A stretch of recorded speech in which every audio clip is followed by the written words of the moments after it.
Nah, akhirnya kesel aku. Aduh. Tunggu, tunggu, tunggu. Ntar. Pakai efek dulu biar ganteng. Oke. Udah ya, kita mulai ya. Bos, aman bos? Oke. Bismillahirrahmanirrahim. Assalamualaikum warahmatullahi wabarakatuh. Teman-teman semuanya.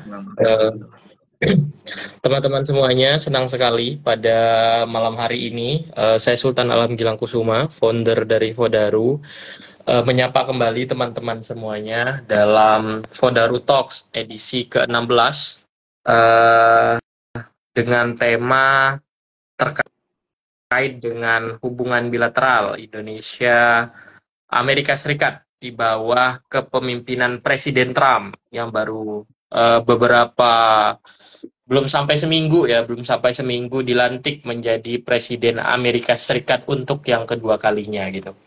Eh, Terpilihnya Trump ini tentu jadi fenomena tersendiri ya di tengah geopolitik dunia yang sedang mengalami apa guncangan seismik kalau kalau saya ingin menyebutnya guncangan seismik di mana-mana. Tentu ada banyak sekali hal-hal yang perlu dibicarakan terkait dengan terpilihnya Trump karena kita tahu Amerika Serikat sebagai salah satu negara adidaya. Cuman konteksnya pada kesempatan malam hari ini adalah kita ingin eh, mengeksplor bagaimana konteksnya kalau di Indonesia gitu. Karena kita juga tahu kita sudah punya presiden baru ya, Prabowo Subianto yang tentu kita kenal sebagai seorang presiden yang relatif aktif dalam apa namanya forum-forum dan hubungan internasional di luar sana. Hari ini juga masih di Malaysia, kalau nggak salah akan ke Arab Saudi kalau nggak salah. Nah, pada malam hari ini sebenarnya kita akan ditemani oleh dua orang narasumber. Yang pertama ada Mas Sandi Juda Pratama, research di ISI. Cuman karena beliau ada satu dan lain hal, jadi meminta maaf bahwa malam hari ini beliau tidak bisa bergabung bersama kita. Namun tanpa mengurangi apa namanya spesialnya Fodaru Talks kali ini kita juga ditemani oleh teman kita Mas Novan Mukhlis Adi Saputro, International Relations Student di UIN Syarif Hidayatullah Jakarta. Selamat malam, Bro Novan. Aman ya? Selamat malam, Mas Sultan ya. Terima kasih sudah mengundang kembali di Fodaru. Siap. Tentu beliau ini kemarin kita juga pernah undang ketika kita bahas tentang Syam dan selang beberapa hari setelah Fodaru Talks itu ternyata Bashar al-Assad uh, turun dari tahta yang selama ini dipegang oleh keluarganya. Nah, malam hari ini kita juga akan ngobrol dengan beliau terkait dengan apa namanya hubungan bilateral Indonesia Amerika Serikat di bawah kepemimpinan Trump, Presiden Trump, kepada Mas Novan untuk menyampaikan mungkin sepatah dua patah kata untuk pengantar kita malam hari ini. Waktu dan tempat saya persilakan.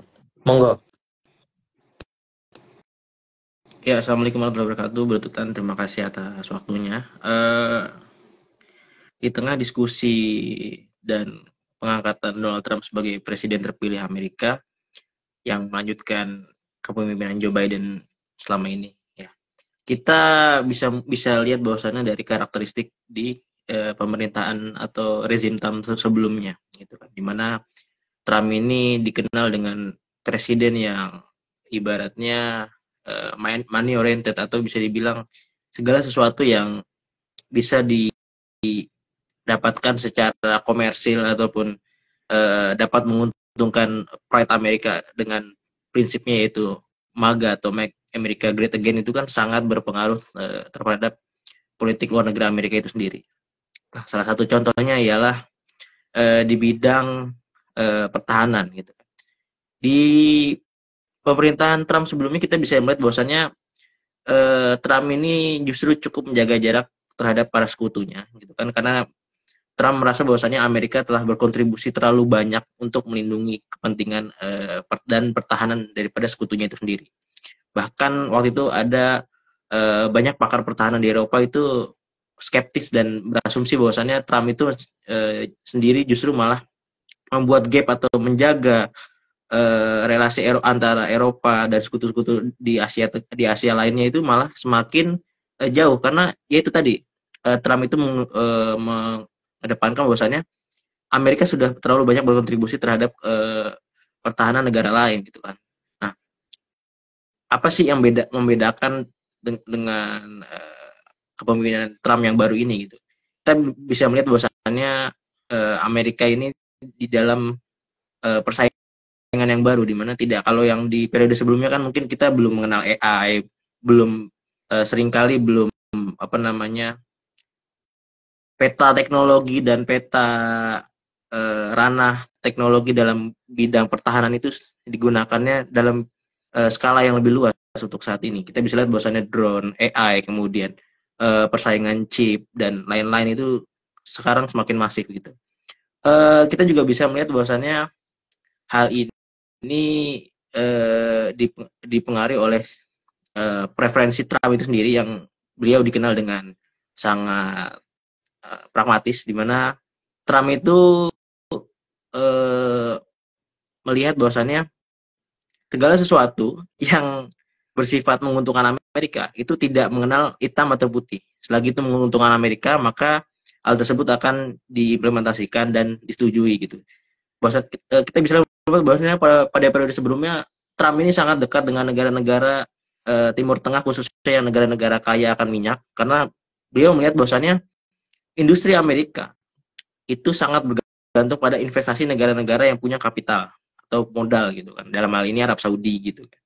Kita bisa melihat bahwasannya kemarin contohnya ya, pas awal dilantik, saat beliau mengatakan bahwasannya Arab Saudi ingin menginvestasikan 600 miliar dolar gitu, dan beliau negosiasi dengan Pangeran MBS untuk melipat gandakannya menjadi 1 triliun dolar. Itu kan merupakan salah satu apa ya, hint atau misalkan simbol bahwasannya beliau sangat mengedepankan cuan oriented gitu, atau ya segala sesuatu yang bersifatnya duit dan menguntungkan Amerika dan kembali ke rakyat Amerika gitu. Kemudian dalam Indonesia saat ini cukup diuntungkan dengan adanya surplus perdagangan selama kurang lebih 5 tahun kita, kalau nggak salah itu perdagangan kita dengan Amerika itu surplus lumayan banyak. Tahun 2024 aja BPS itu Kementerian Perdagangan itu mencatat kita dengan Amerika itu surplus 14,84 miliar dolar Amerika. Itu ya angka yang sangat signifikan, karena Amerika itu merupakan salah satu trading partner terbesar Indonesia itu sendiri. Contohnya dalam konteksnya bidang pertahanan ini, Indonesia diminta beberapa kali untuk menyeimbangkan neraca perdagangan dengan membeli alutsista asal Amerika Serikat. Gitu. Salah satu contohnya yaitu ada pembelian jet tempur F-15EX, kemudian sistem pertahanan udara dan lain-lain. Nah, tapi apa sih yang perlu kita Indonesia sesuaikan dengan di bawah kepemimpinan Trump gitu kan, sebelumnya di bawah kepemimpinan Biden itu? Bahwasannya kita perlu lebih berhati-hati terhadap gaya kepemimpinan Trump yang tidak pandang bulu terhadap sekutu atau faktor historis, namun lebih mementingkan faktor pragmatisme gitu kan, dimana what you pay what you get gitu kan. Bahwasannya dia melihat bahwasannya Indonesia ini punya bargaining currency atau bargaining powernya itu di bidang mana gitu. Dia tidak melihat bahwasannya Indonesia adalah sekutu sejak berapa, kemudian long standing ally atau dan lain-lain. Trump itu kurang begitu mengedepankan soal tersebut gitu. Nah, yang paling kita perlu notice bahwasannya presiden kita akhir-akhir ini dinilai cukup berani dengan join BRICS, sekalipun itu adalah organisasi ekonomi, namun implikasinya tentu saja berdampak pada geopolitik dan keamanan, karena kita tahu BRICS itu merupakan aliansi yang dipimpin oleh China dan Rusia dan India gitu, di mana itu bukan kekuatan hegemon baru yang ditujukan untuk melawan dominasi Amerika. Nah, Kemudian dengan gaya Indonesia di bawah kepemimpinan Presiden Prabowo yang cenderung kemarin mengsolve isu Laut Cina Selatan dan mengsolve isu perbatasan maritim yang tumpang tindih ini justru dilakukan secara diplomatik, bukan secara konfrontatif. Nah, hal ini juga sangat dipandang oleh Amerika sebagai langkah Indonesia yang cukup berani, karena ya hal tersebut menjadi semakin abu-abu dan semakin susah untuk Indonesia mendefinisikan integritas teritorialnya. Gitu. Nah, kalau dari Bro Tuta sendiri, kira-kira bagaimana pandangan Indonesia terhadap hubungan Indonesia terhadap Amerika di masa pemerintahan Trump dan di bawah kepemimpinan Presiden Prabowo ini? Iya, thank you, Bro Novan. Sebenarnya sama ya, kurang lebih ya, karena kita sudah tahu gitu bahwa seperti apa seorang Trump, cara berpikir, ideologi politik yang dianut juga jelas gitu ya, bahwa dia seorang Republikan yang memegang teguh nilai-nilai Trumpisme. Trumpisme itu salah satunya ya termasuk ketika dilahirkanlah istilah MAGA itu kan, Make America Great Again gitu. Nah, Trump ini kan tentu kita juga tidak bisa menyalahkan ketika dia memilih untuk kemudian mengedepankan kepentingan negaranya gitu. Because kepentingan negara kan di atas segalanya gitu, tanpa kemudian mengedepankan negara dan memikirkan negara lain tentu susah nanti ini ya apa namanya menyeimbangkan yang terjadi gitu. Nah, kalau saya sih lebih ke ini ya, Trump di periode kedua ini mungkin lebih akan mengkoreksi. Pertama, mengkoreksi kepemimpinan Joe Biden yang dianggapnya mungkin sangat ini ya, sangat tidak layak gitu ya. Itu ditandai dengan baru aja dilantik itu entah ada berapa ratus yang dia tandang keputusan presiden yang dia tanda tangani gitu. Nah, itu kan secara tidak langsung menyiratkan bahwa dia sedang mengoreksi besar-besaran gitu. Kesalahan yang oleh dia dianggap kesalahan kepemimpinan sebelumnya gitu. Dan itu disesuaikan dan itu nggak main-main, menarik diri dari Paris Agreement, kemudian mengubah orientasi dari politik iklim atau politik energi terbarukan kembali ke politik energi fossil fuel, kemudian terkait dengan imigran dan perbatasan, kemudian terkait dengan hubungan-hubungan bilateral dengan beberapa negara lain, itu bahkan yang termasuk nilai-nilai fundamental negaranya juga gitu, kayak soal kebebasan. Di situ dia tanda tangani bahwa hanya mengakui perempuan dan wanita sebagai dua gender utama gitu, tidak ada lagi gender selain itu. Itu kan sebenarnya merubah hal-hal fundamental yang selama ini bagi dia itu salah gitu. Nah, itu secara internal ya, dan itu kan mungkin dialektika dia di dalam negeri gitu, politik dalam negeri gitu. Kalau saya sih ingin menggarisbawahi tentang hubungan kita aja Indonesia dengan Amerika Serikat ini, karena kita tahu kita ini seksi gitu ya. Kita ini pada dasarnya adalah sebuah negara yang seksi karena punya potensi yang begitu banyak, punya punya banyak hal yang bisa dieksplorasi gitu, dari sumber daya alam, sumber daya manusia, kebudayaan, teknologi dan seterusnya gitu. Dan secara secara geopolitik, geografis kita juga sedang berhadapan di tengah-tengah ini. Kita di tengah-tengah antara China yang jaraknya itu kalau pakai rudalnya China itu bisa nyampe ke Kalimantan gitu kalau sekali serang gitu. Nah, dengan Amerika yang itu negara-negara yang memang dikuasai oleh dia, atau dalam kata lain itu negara-negara apa istilahnya itu proksinya juga ada di sekitar kita gitu. Nah, ini yang perlu mungkin kita diskusikan malam ini Bro Novan gitu. Apalagi kita punya presiden baru gitu. Nah, gimana kira-kira nanti kan ada privatisasi kemudian yang dilakukan oleh Trump kan, kemudian apalagi ya kira-kira dan beberapa kebijakan-kebijakan luar negeri Amerika Serikat yang lain gitu yang nanti ada di bawah Trump. Dan kan kita tahu gitu ada hal yang relatif menarik gitu. Ketika Menteri Luar Negeri yang hari ini dipilih oleh dia itu ternyata nggak tahu negara-negara ASEAN gitu. Nah, nah itu gimana nanti apa namanya? Dari situ kan kita bisa baca gitu. Oh ini orang nggak punya apa ya sense untuk melihat ASEAN gitu. Nah, sedangkan kita memerlukan Amerika secara tidak langsung gitu di tengah persaingan dia dengan China. Nah, ini menurut Brunovan gimana kira-kira?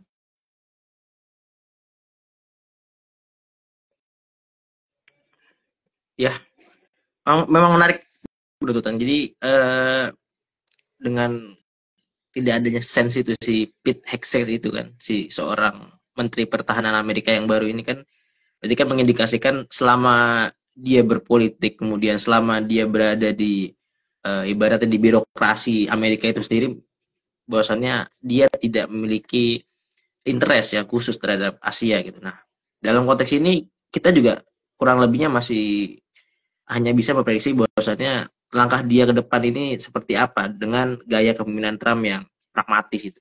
Bagaimanapun dia merupakan tangan kanan Trump dalam bidang pertahanan. Apa yang kita bisa dalam artian bisa prediksi ke depannya? Yaitu ialah salah satunya penarikan militer Amerika dari kawasan Asia Pasifik gitu. Di periode sebelumnya kita bisa lihat bahwasannya salah satu event yang paling besar ialah penarikan pasukan Amerika dari Afghanistan pada tahun 2021.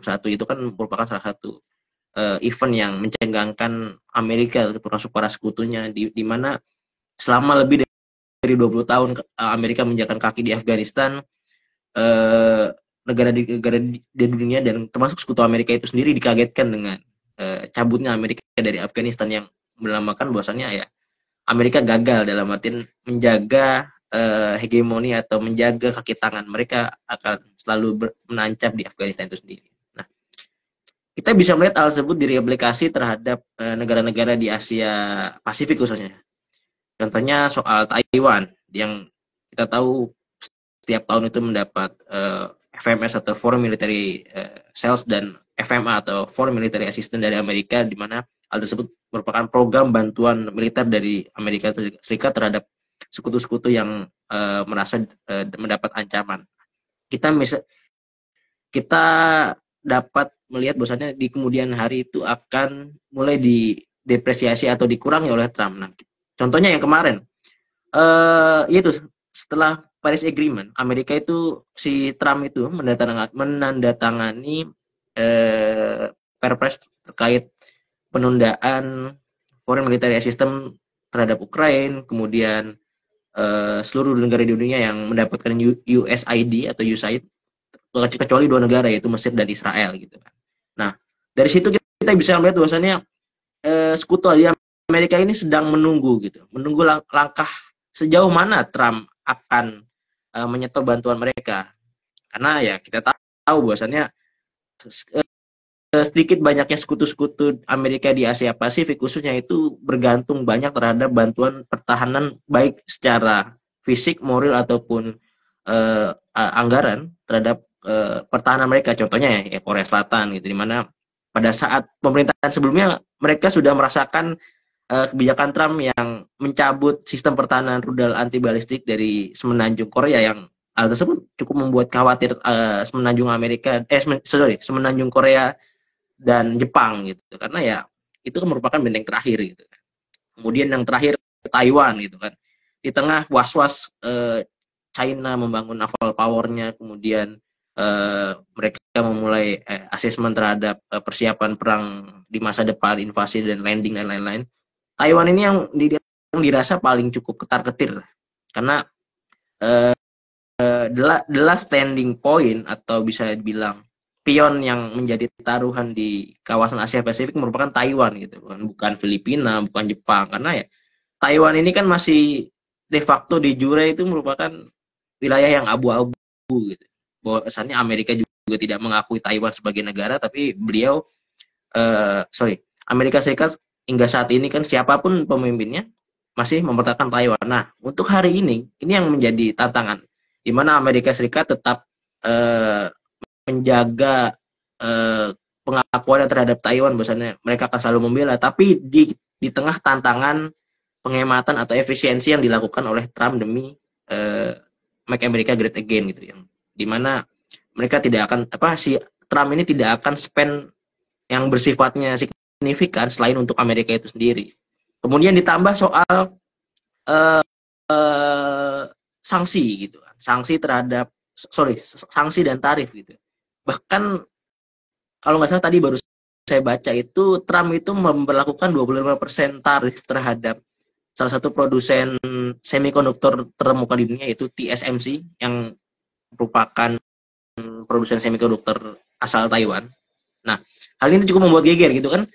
Bagaimana bisa gitu sebuah produsen semikonduktor terbesar di dunia yang notabene milik Taiwan dan sekutu Amerika dikenakan tarif gitu. Sedangkan kita tahu bahwasannya semikonduktor itu banyak digunakan untuk bahkan peralatan militer, dan hal tersebut justru disanksi sendiri oleh Trump gitu dengan alasan bahwasannya tuntutan agar TSMC membangun pabrik di Amerika. Hal tersebut kan tidak melulu selalu make sense. Kadang Trump itu lebih mengedepankan faktor emosional semata gitu. Kita juga biasa bahwasannya sense of diplomatik itu kan ada. Jadi dinamakan unggah-ungguh diplomatik antar negara itu nggak cuman ada harga, ada barang. Dalam artian Trump tidak bisa sepenuhnya menghapus atau mengeradikasi faktor historis gitu kan, yang telah dibangun bahkan sebelum ia lahir gitu kan, nggak bisa gitu. Ia tidak bisa juga menghasilkan bahwasannya apa yang ia nilai tidak menguntungkan saat ini, ia semata-mata ingin menghapusnya gitu karena alasan kapitalisme dan lain-lain, nggak bisa.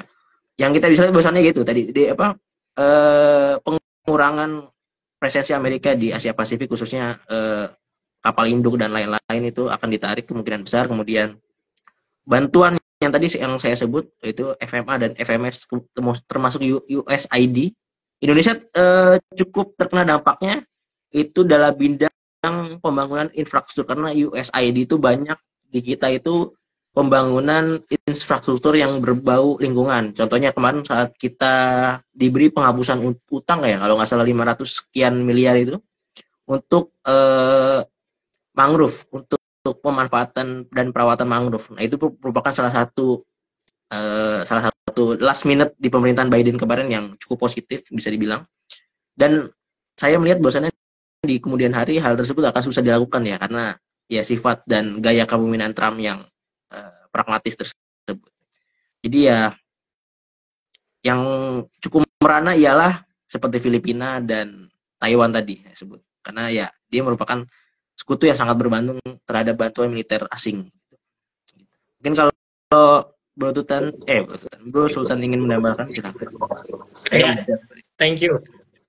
Iya, keren ya, maksudnya mungkin di ASEAN kita ini nggak terlalu, kan memang sejak awal karena kita punya doktrin luar negeri yang relatif tidak berpihak atau bergantung dengan salah satu negara, jadi ya kekhawatirannya itu nggak berlebihan lah gitu, tidak sama seperti kekhawatiran Taiwan dan Filipina gitu kan, yang mungkin lebih apa nih ya, gimana nih gitu dengan terpilihnya Trump ini gitu.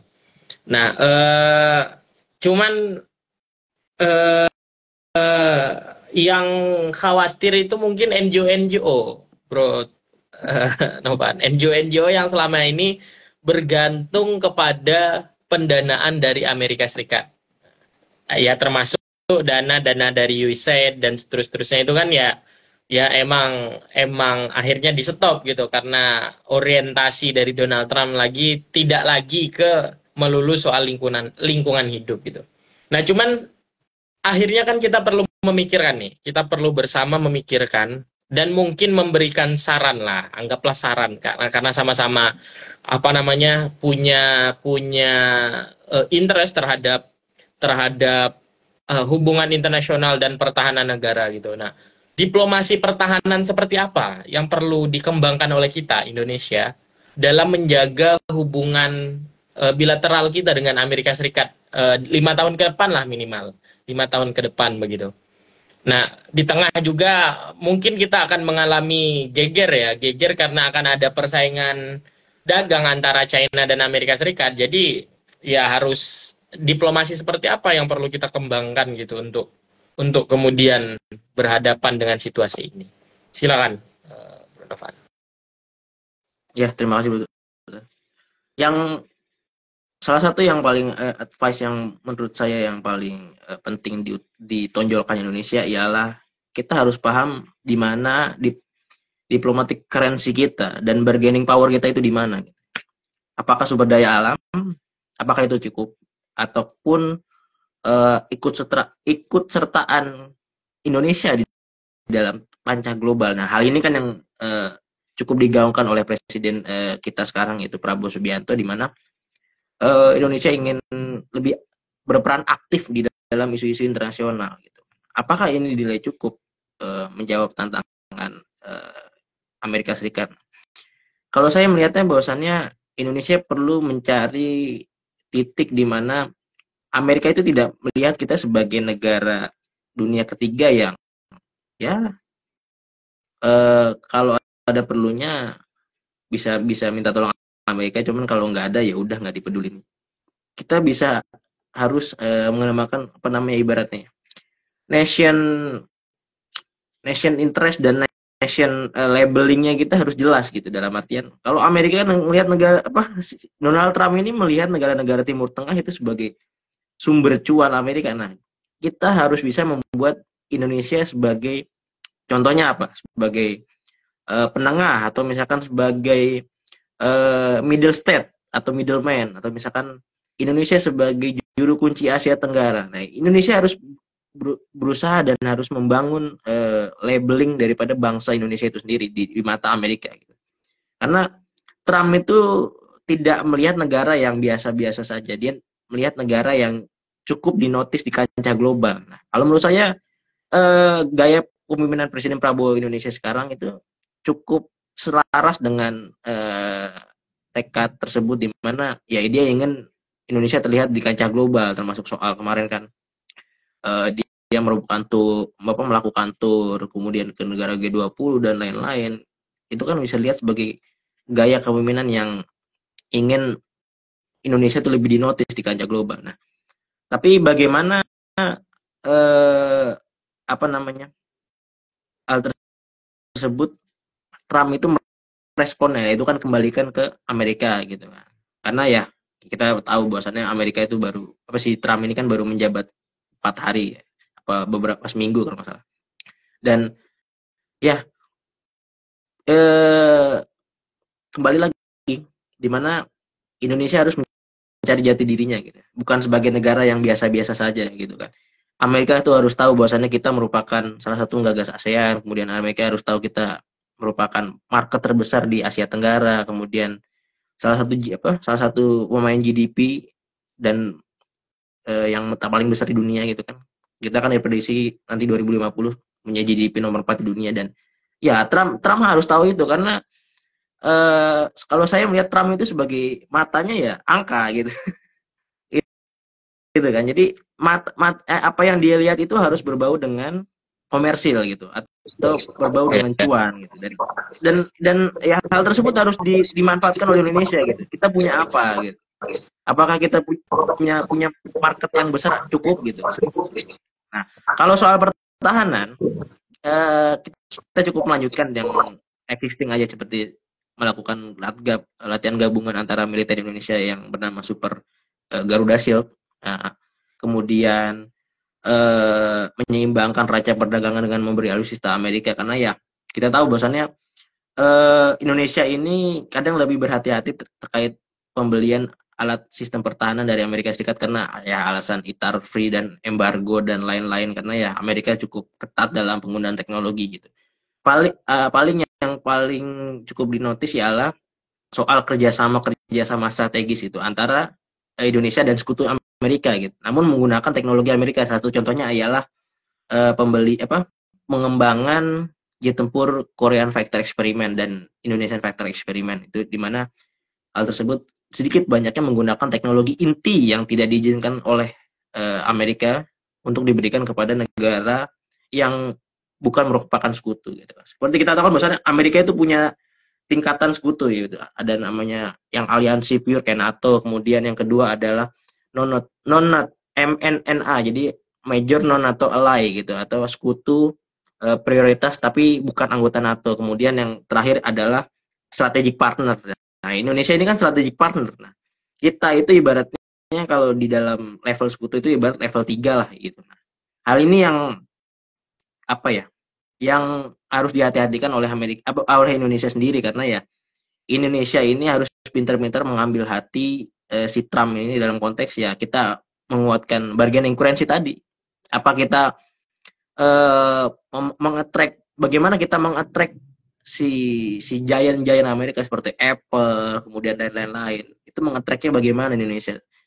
Kalau bagi saya yang soal kayak kemarin kayak Apple banning itu ya itu sangat sangat apa ya, sangat berpengaruh ya terhadap relasi Indonesia di kedepannya, karena kemarin di masa pemerintahan Biden aja kita ibaratnya gagal sepakat dengan Apple gitu. Apalagi di pemerintahan Trump di mana ya dia lebih strict terhadap giant-giant yang ada di Silicon Valley tersebut kan.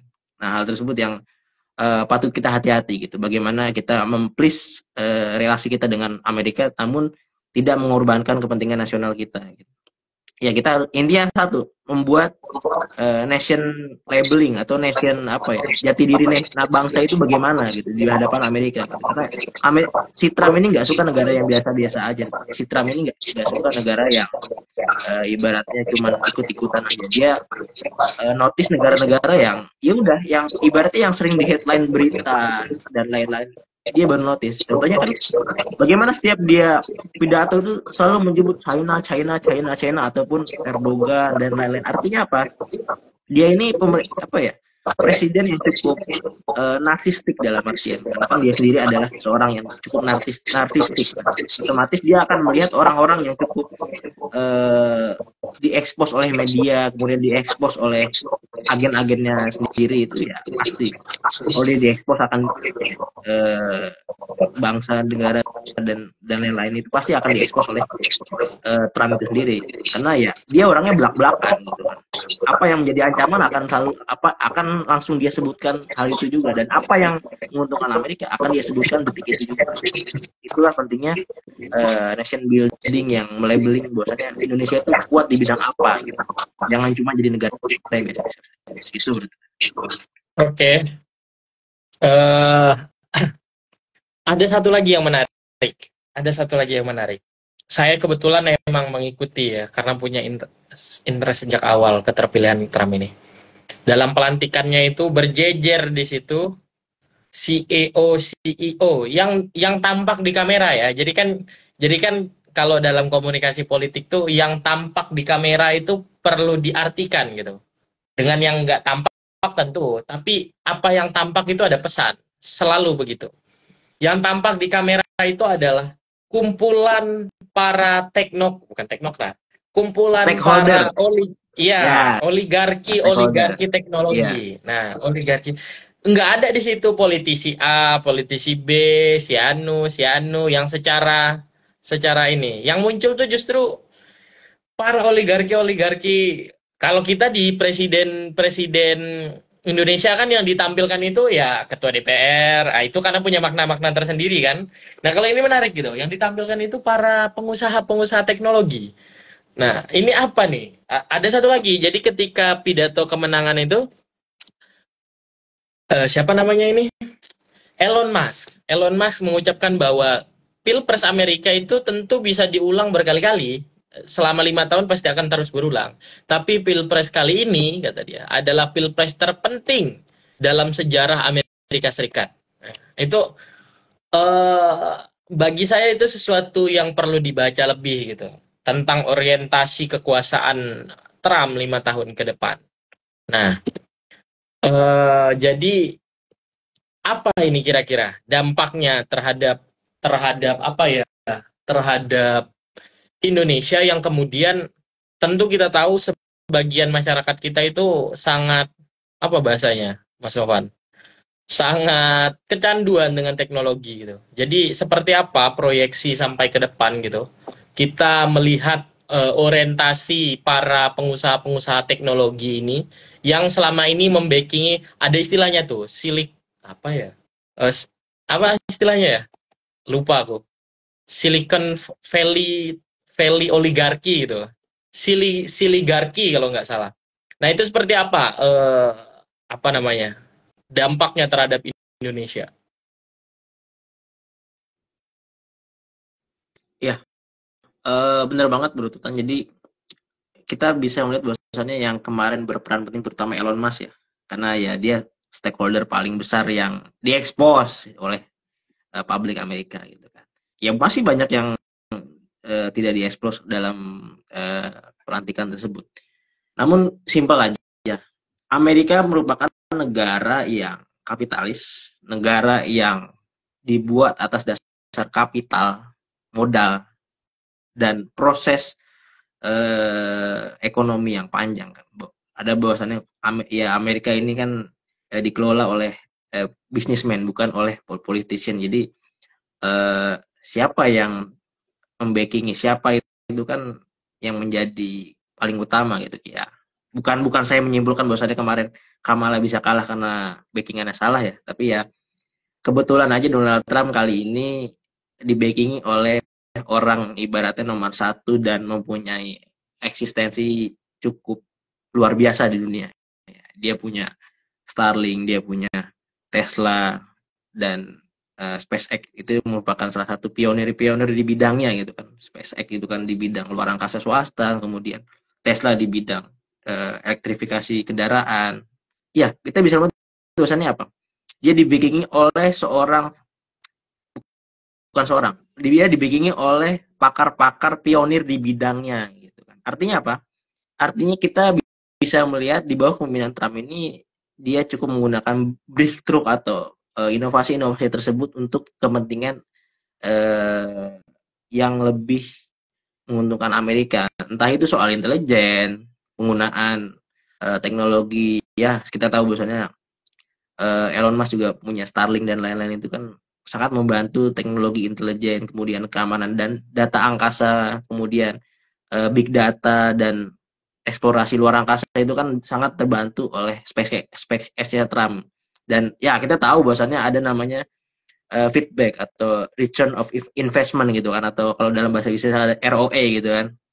Itu pasti ada lah yang apa ya, feedback diberikan oleh Trump terhadap para konglomerat tersebut. Nah, tapi yang bisa kita pahami ialah kita adaptif kita Indonesia harus adaptif dalam artian kita nggak bisa menolak mentah-mentah, karena ya kita dalam artian bukan negara yang bagi katak dalam tempurung gitu kan seperti Korea Utara dan lain-lain. Kita tuh harus adaptif gitu dengan situasi. Kita bisa mencontoh China contohnya yang cukup akhir-akhir ini cukup menggegerkan karena salah satu AI mereka yaitu DeepSeek itu memiliki kemampuan yang sama dengan ChatGPT by OpenAI, namun dengan cost yang hanya 1:30.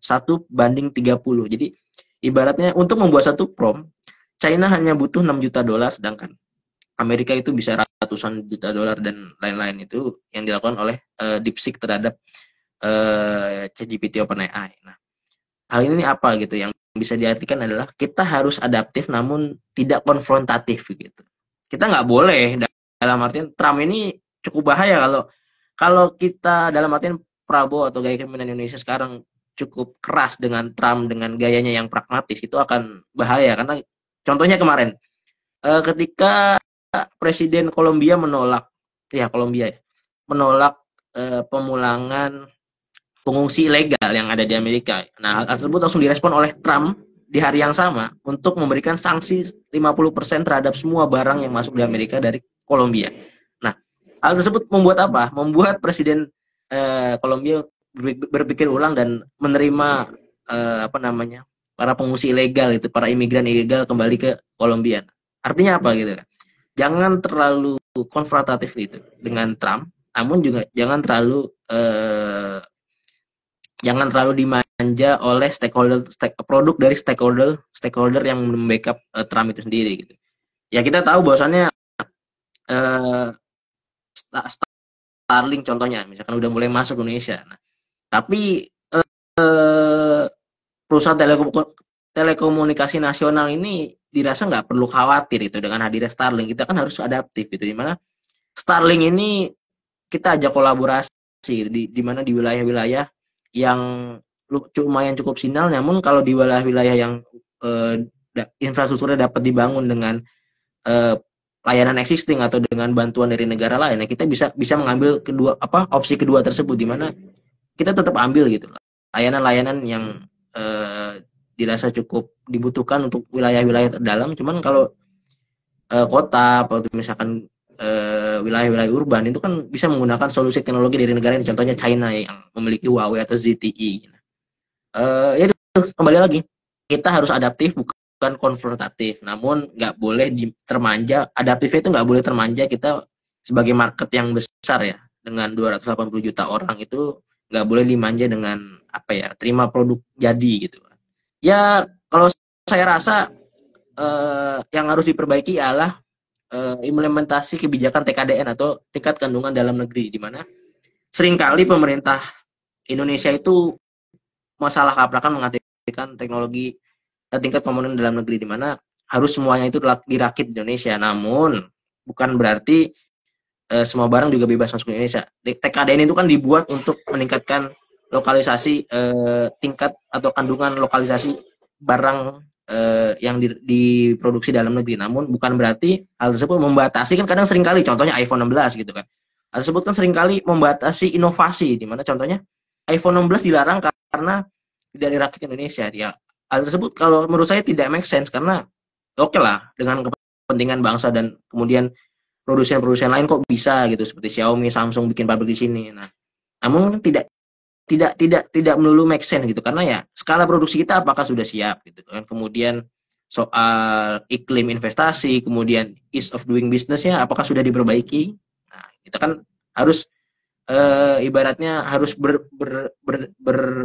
bercermin juga gitu. Apa yang birokrasi yang bisa kita revisi gitu. Apakah kita cukup gitu untuk merevisi birokrasi, ataukah cuman mengestafet permasalahan yang ada di pemerintahan sebelumnya, khususnya pemerintahan rezim sebelumnya Indonesia gitu. Tapi kalau Amerika, ya pasti mereka akan posisinya leverage dibanding Indonesia. Balik ke Indonesia, bagaimana Pak Prabowo kita ini membuat Indonesia itu dinotis atau direspon oleh Amerika gitu, bukan cuma sebagai negara yang normal country gitu, bukan. Terima kasih. Menarik ya. Iya, menarik. Jadi rezim Trump ini, dan saya rasa juga mengkoreksi ini kepemimpinan dia sebelumnya gitu, yang relatif bermusuhan dengan Silicon Valley gitu. Tapi tentu ya selalu ada kepentingan di balik semua ini gitu.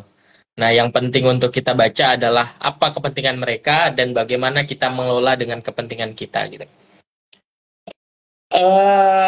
Oke, terakhir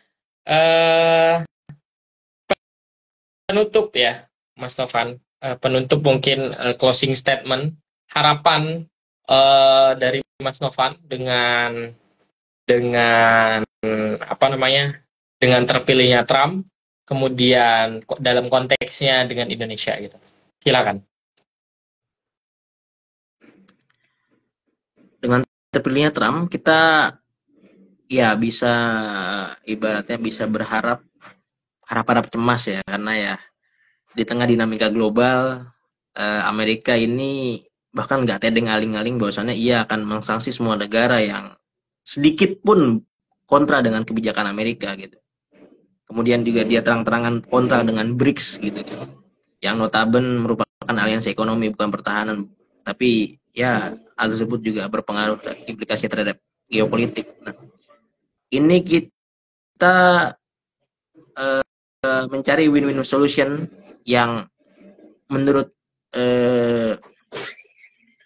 kita bisa dirasa membuat Indonesia itu punya bargaining power gitu.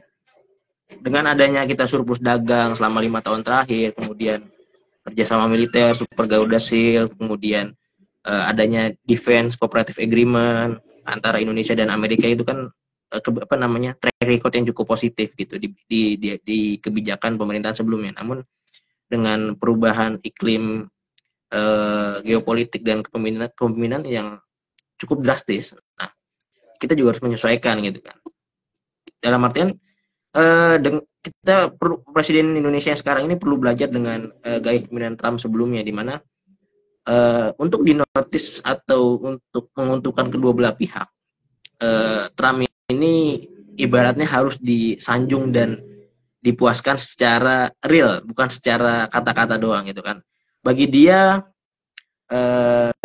pembicaraan yang terbaik adalah pembicaraan mengenai keuntungan gitu kan, dimana ya kita tahu bahwasannya Arab Saudi yang dicap sebagai negara pendukung ekstremis pada era zaman dulu, Trump nggak masalah gitu kan, dia mengundang ke White House dengan ibaratnya sambutan yang luar biasa ya, karena dia tahu dia akan menginvestasikan puluhan ribu triliun rupiah gitu kan. Nah, kita tahu bahwasannya kita bukan negara kaya minyak, kita bukan negara kaya kapital, tapi bagaimana kita memanfaatkan relasi Indonesia Amerika gitu. Ya, balik lagi, kita harus membuat namanya identitas yang jelas gitu di hadapan Amerika. Nah, dengan surplus apa namanya perdagangan itu kan kita bisa melihat komoditas mana gitu yang paling menonjol. Contohnya kita misalkan ekspor apa, kayu gitu, ataupun ekspor bauksit dan lain-lain, kemudian ekspor sumber daya yang post proses atau misalkan semi jadi. Nah, ini kan artinya apa? Kita sebagai salah satu market impor bagi Amerika yang signifikan. Nah, karena ya terbukti dengan adanya surplus perdagangan, Indonesia itu bisa memainkan peran di situ. Kita apa ibaratnya developing atau melipat gandakan nilai-nilai tambah gitu terhadap komunitas-komunitas existing yang sudah menjadi apa namanya daya ekspor utama atau komoditas ekspor utama. Nah, yang perlu digarisbawahi adalah Trump ini kan apa ya, bisa dibilang seorang yang dia nggak ibaratnya tidak terlalu bermain perasaan seperti Biden ataupun bermain seperti drama. Dia yaitu you talk about money ya baru bisa dengar ibaratnya gitu. Ya kembali lagi, jangan terlalu pragmatis. Kita tidak boleh merespon secara pragmatis, kita harus adaptif. Kemudian Indonesia juga harus lebih berperan aktif jika ingin dinotis oleh Amerika itu sendiri. Terima kasih. Ya, Trump adalah kita semua. Oriented money. Oke teman-teman, luar biasa. Pada malam hari ini kita telah berdiskusi bersama tentang bagaimana nantinya memproyeksi ya, ini kan namanya juga proyeksi ya, proyeksi pemerintahan Trump ke depan dalam konteksnya dengan hubungan bilateral dengan Indonesia gitu. Tentu kita berharap para pengambil kebijakan di negeri ini bisa bijak memandang situasi global saat ini dengan berbagai seismik di mana-mana, dan semoga kita tetap bisa struggle ya dengan segala macam ancaman yang terus datang silih berganti, kemudian ujian-ujian yang mungkin kita tidak tahu 5 tahun ke depan akan seperti apa, dan tentu kita mengharapkan semoga para pengambil kebijakan ini bijak dalam memutuskan kebijakan seperti apa yang ingin mereka ambil untuk rakyat dan bangsa dan negara Indonesia ke depannya. Mungkin itu saja Fodaru Talks ke-16 pada malam hari ini bersama teman kita yang luar biasa telah menyampaikan narasi-narasinya. Mas Novan, terima kasih banyak telah menyampaikan banyak insight. Sama-sama Mas Sultan, terima kasih sudah diberi kesempatan untuk sharing dan diskusi pada malam hari ini. Sangat menarik ya. Karena ya perpindahan iklim itu biasanya dari panas ke dingin, dari rendah ke tinggi itu kan pasti drastis gitu, pasti berdampak gitu kan. Tidak hanya bagi Indonesia, bagi sekutu Amerika di seluruh dunia itu sangat-sangat berdampak gitu. Bahkan soal Greenland dan lain-lain itu kan cukup menghebohkan media massa gitu. Ya itu ya sangat menarik dibahas gitu malam ini. Iya, Dan tentu akan selalu jadi perhatian kita bersama bahwa eh, agar ketika kita berhadapan dengan semua perubahan ini kita sudah siap gitu. Minimal dengan apa namanya P3K-nya lah, pertolongan pertama terhadap P3K terhadap perubahan geopolitik. Demikian Fodaru Talks pada malam hari ini. Jumpa lagi kita pada Fodaru Talks edisi ke-16. Insya Allah kita akan bahas tentang gencatan senjata antara Israel dan Hamas yang nanti akan dipandu oleh Bung Fatan Darmawan. Kemudian dan jangan lupa teman-teman, insya Allah pada tahun ini Fodaru akan melaksanakan sebuah event yaitu Young Political Leadership Camp atau YPLC. Nah, tunggu saja informasinya di Instagram Fodaru.